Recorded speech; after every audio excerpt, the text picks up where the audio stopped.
Louvado seja nosso Senhor Jesus Cristo, para sempre seja louvado. Irmãos, de fato devemos louvar e bendizer a Deus. Nós estamos concluindo o tempo da Páscoa com uma festa muito importante que abre, vamos dizer assim, esse início da nossa igreja, né?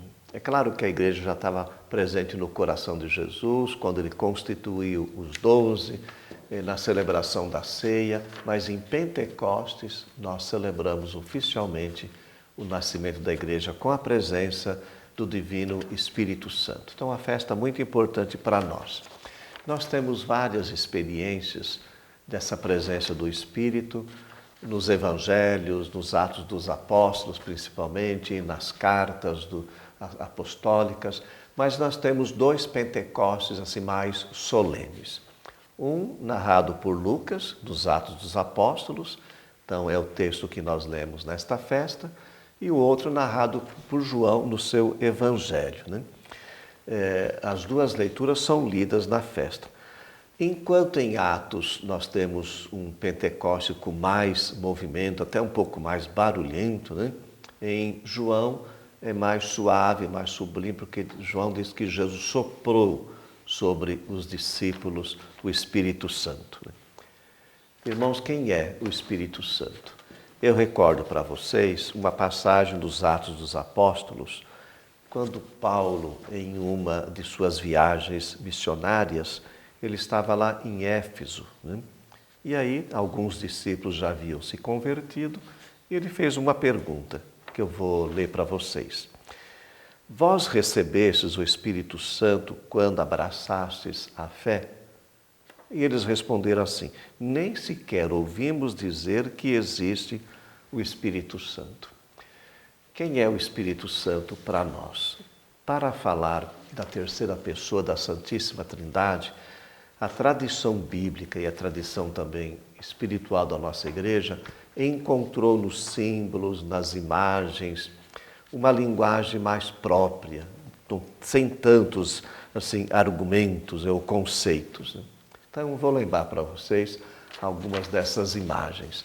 Uma imagem bíblica muito forte é a imagem ruá, né? O Espírito ruá no Antigo Testamento e no grego pneuma. É uma imagem que lembra o vento, né? Que lembra também a nossa respiração, aquilo que nós temos de mais íntimo. Ou o vento forte, ou essa intimidade da nossa respiração. Assim é o Espírito. É claro, o Espírito é uma pessoa, a terceira pessoa da Santíssima Trindade, procede do Pai e do Filho, né? E vive essa comunhão perfeita de amor, né? Nós falamos também Espírito Santo. A santidade é uma qualidade de Deus, a natureza de Deus. Então, é o Espírito Santo de Deus, né?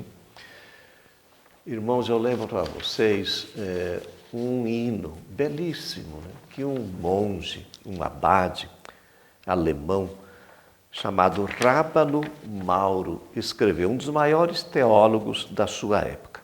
Veni Creato Spiritu, vinde Espírito Criador. E nesse hino ele vai apresentando essas imagens e revelando para nós a terceira pessoa da Santíssima Trindade.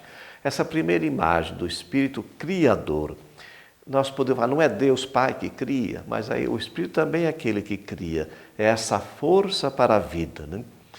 No Antigo Testamento, na criação, no livro dos Gênesis, diz que o Espírito pairava e havia o caos. Depois, através da palavra, ele vai botando uma ordem, uma harmonia nas coisas. É assim que Deus quer fazer através do seu Espírito com cada um de nós. Às vezes também há um caos em nosso coração, né? E o Espírito quer gerar essa harmonia, criaturas novas, né? Depois, um termo que aparece no seu hino também, mas é do Evangelho de João, 4 vezes, a palavra paráclito, quando se refere ao Espírito. Nós podemos traduzir por defensor, consolador, intercessor, advogado. É aquele que vem em nosso auxílio, aquele que nos protege. É uma das funções por excelência do Espírito, a sua intercessão, né? O Espírito Consolador. Ele é dom de Deus, né? Aquele que é dado, mas também é o princípio de doação, é a água, né? É a fonte viva, nós falamos, é o fogo, é amor. São João diz que Deus é amor, né? O amor derramado em nossos corações, nos diz Paulo, né? Irmãos, a nossa participação na natureza divina é graça ao Espírito. É Ele que nos concede a unção espiritual através dos sacramentos e realiza funções na vida da igreja. Concede dons para o serviço, né, apostólico, mas concede dons também para a nossa santidade. Eu vou lembrar para vocês agora uma estrofe desse hino que eu citei para vocês, do Veni Creator, que diz assim: a nossa mente iluminai, os corações enchei de amor, nossa fraqueza encorajai, qual força eterna e protetora. Vejam bem, é o Espírito agindo em partes importantes do nosso corpo, né? É aquele que age na nossa inteligência, na mente, nos nossos afetos, no coração e no nosso corpo também nos concedendo a saúde, né? O Espírito é também aquele que nos liberta do mal, do inimigo, né? Agora eu vou transmitir para vocês, vou passar para vocês uma orientação, uma informação muito importante. Deus age em nós, mas Ele conta também com a nossa participação, com a nossa colaboração. Então, algumas atitudes importantes para que nós possamos pedir essa graça de Deus em nós através do Espírito. Primeiro, o desejo, né? Nós precisamos querer e suplicar que o Espírito Santo age em nós. Depois, a docilidade, como Maria, né? Se deixou conduzir pelo Espírito, o próprio Jesus, os santos, né? Esse abandonar-se em Deus. Depois, a humildade, a vida de oração, né? A nossa obediência, a nossa pobreza, são ações da nossa parte para acolher o Divino Espírito Santo. E eu encerro dizendo o seguinte: para vivermos plenamente a nossa missão e assumirmos com fidelidade, entusiasmo e zelo apostólico os nossos compromissos cristãos, nós precisamos da ação do Espírito Santo.